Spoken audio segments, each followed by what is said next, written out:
We are back with another video, but today what we're going to talk about, I think, something a little bit different, are notes and silver certificates. You ready? Let's have at it. All right, coming right up. I'm so excited. I bet.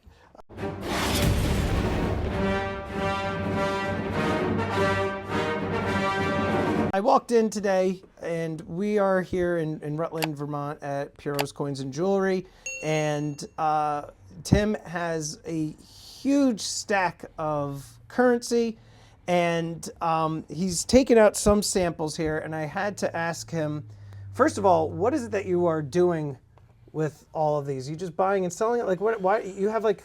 Well, that one's mine. Anything that drops on the ground is mine. But what is it that you are?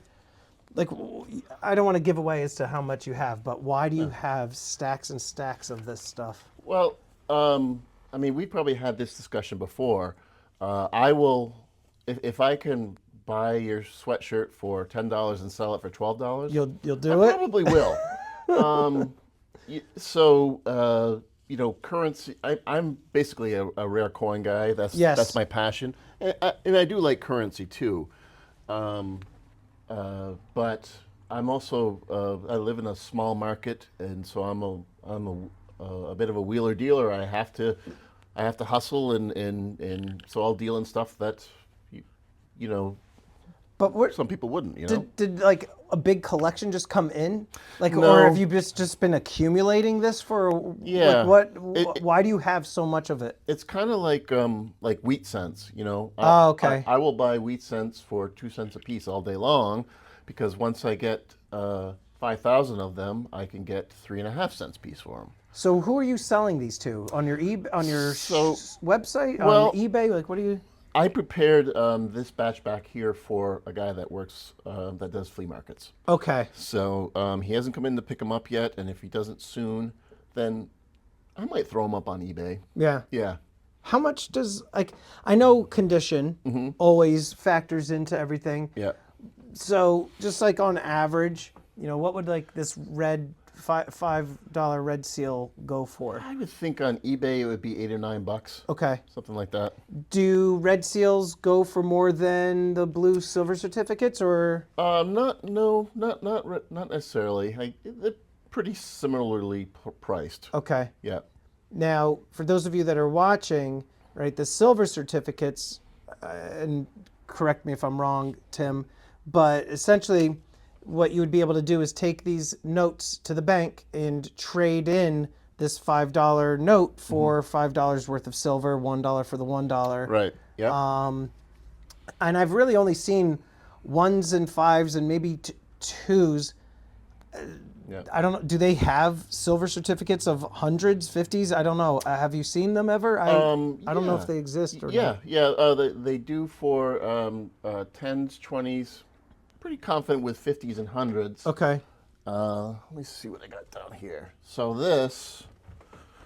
Oh, what are these called? Oh, yeah, I have one of these. Yeah. So that's a black eagle. Mm-hmm. They also call them horse blankets because they're so much larger than a typical bill. Yeah. So this I just bought the other day. It'll be going in the safe. Okay. This is actually a star note. I saw that is a large star. Yeah.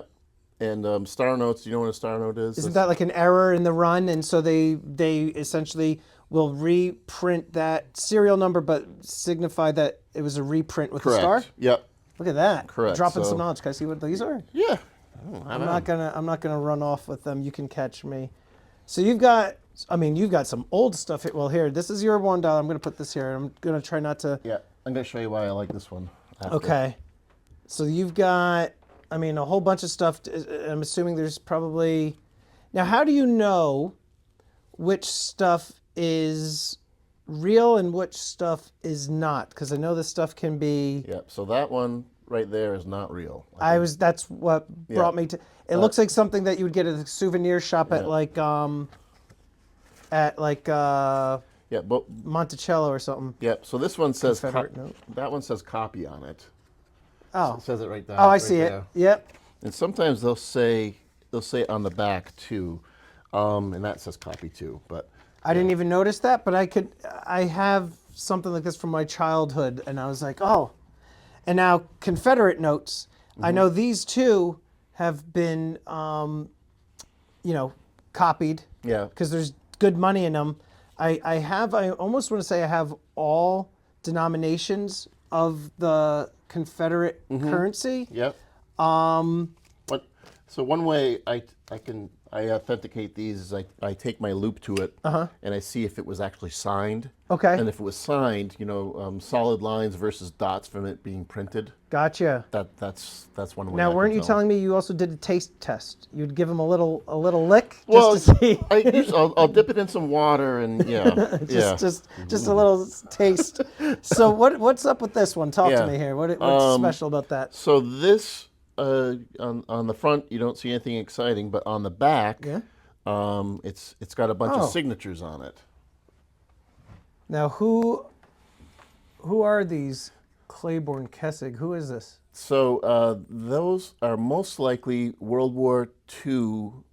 During World War II, they were all in the same unit or something like that, and they would all sign their names on it. It's called a short snorter. I see that up here. I thought that was maybe connotation for like something you'd use for like cocaine or something. Like, I don't know. Maybe that is the origin of it, and.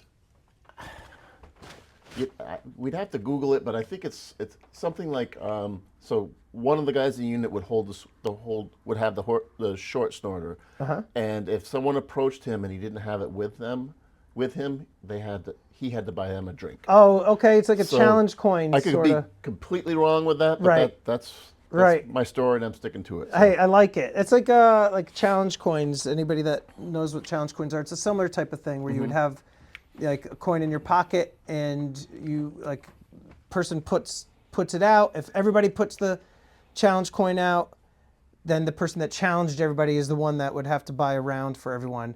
If that's probably how it goes. Okay, and then if somebody pulls out the challenge coin and you're the one left, you left it in your house or your bunk or whatever, you're the one that's buying everybody a round. Okay, that's probably the way it goes then. Yeah. Short snorter, guys, look at that. I mean, it's cool too because like you're saying, it's World War II, and you've got just like the names of everybody that's on there. That's pretty cool. Yeah, and sometimes there's famous people on them, and I had one. I guess it wasn't technically a short snorter. It was all of the Japanese hierarchy during World War II, all signed on one note. And they were all but one of them were executed. Oh. So they're all in the same, I think it was Sugawa prison. They're all in the same prison. So that was a pretty cool historical piece. What would you say is like the coolest note that you've ever had that's come in? I mean, because I've seen some really nice ones that I'm like, oh, I want to buy it. And then I see the price tag. I'm like, never mind. I'll just admire it from afar. Yeah. It's tough. I mean, you mentioned the educational series. Yes. Yeah. When those are uncirculated, they are to die for. Yes. And all denominations are. What is it? 1896. I think sometime around there. Yeah. There's one that is like the one to, I forget if it's like a $1 one or if it's like a $5 one, but it's like the one that I think there's like an eagle on it. I can't remember You which. might be thinking of the bison note. I've seen those too. Yeah. That I love that one. I love the $1 and $2 ones. There's one with a woman lazing kind of. Yeah. I have one on my desk where it's like a woman that's kind of laying down pointing, and she's got a child beside her, and I was like, this is so cool. I had the opportunity to get a bison note, and I think the $5 chief, the $5 Indian, I have a $5 Indian, but it's beat to hell. Yeah, the chief note's a 5, the bison is a 10. Right. Yeah. So I had the chance to buy bison, but it was just too pricey. Yeah. Have you ever had like a $500 bill in your? You have? See, I used to get them quite often. Really? Yeah. And one time the bank called me and they said, someone just deposited a $500 bill. Do you want that? And I was like, yes, I do. That's awesome that they would do that. Yeah. So I bought them some flowers and went down and bought it for $500. That's very nice of them to see. That's another good thing for anybody that's wondering, what the importance is of having a good relationship with your local coin shop and dealer, is that if you're somebody that is in the market for a particular item and for example, get a good rapport with a guy like Tim, he's going to know, oh, I know just who's going to want that particular piece. I'll go get it. Yeah. And you have your connections within the community, so you're able to get a hold of certain things that, I think that's awesome. Yeah. I was actually going to say to you, if you ever come across, notes like that, just keep me in mind. It'll probably be out of my price range, but just shoot me a text, and who knows, maybe I'll buy it.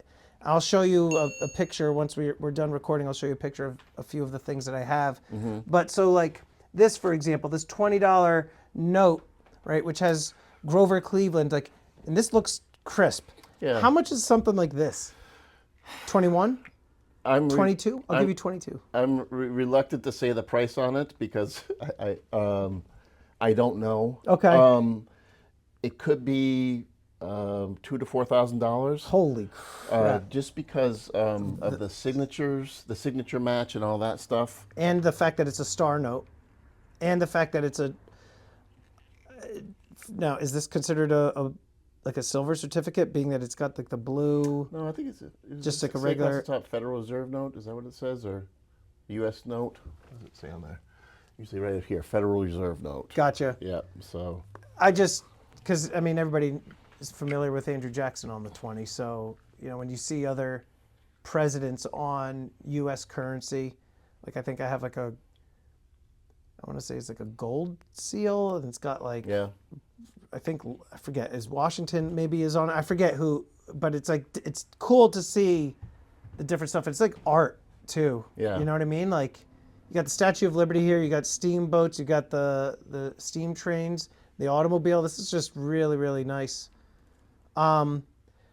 Is there anything in particular that people that are interested in buying, silver notes or any sort of currency or notes like this, is there something that people should be paying attention to or looking out for when getting into that type of? Yeah, good. Obviously, whether they're real or not, Right. condition is important. I was looking at some of these things I pulled out here, and you take a quick look at that, and you don't notice anything with it. But then, if you look closer, you see someone wrote a 3 on there, and someone wrote An 8, a 140. 8. Yeah, so has a little bit of tape. You can see that's tape stains. So that is not going to help The value, at right? all. Yeah.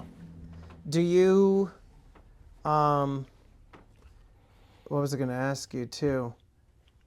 Do you deal a lot with these types of collectibles, or? Yeah. Yep. Yeah. Yep. I bought some rare NFL autographs the other day. Okay. I bought some golf autographs. I will buy anything that's older and smaller. Right. Especially things that interest me. Right. So because if they're smaller, I can put them in the mail. Do you ever deal with comics, or? Stamps, I run like the wind. And comics, not really. I have some over here I have to do some research on, but I think comics are a little bit like stamps in baseball cards, where condition is so important. Yeah. And I can grade a coin in paper money from across the room. Right. But I can't with that stuff. Yeah. So. It's just a totally different world. Yep. Yeah, stamps too. I've heard that's just a dead hobby, and the people that have had so much time and money invested in these albums with stamps, it's how much is this? Nothing. Yeah. Isn't it crazy? I know some people are able to buy stamps for 65% of face value, and what they do is they lick them and put them, and they use them as postage. Oh. So there's some dealers where you'll get a package, and the package is completely covered with 3 and 5 and 10-cent stamps, and it's because they're saving 35% on their postage. Right. Yeah. Oh my God, the amount of time. Yeah. God bless It's them. at that point. Well, guys, you definitely have to check out Tim's shop and also his website. I'm going to put all of his information down below. And, this is, again, something that I've always been interested in. Like I said, I've got an entire collection of the Confederate dollars, and I'm looking to buy some more notes. So as you get stuff, just think of me and shoot me a message. I can do that. But I appreciate the time that you took today and showing us some of this. No problem. All right. See you on the next one. All right, man.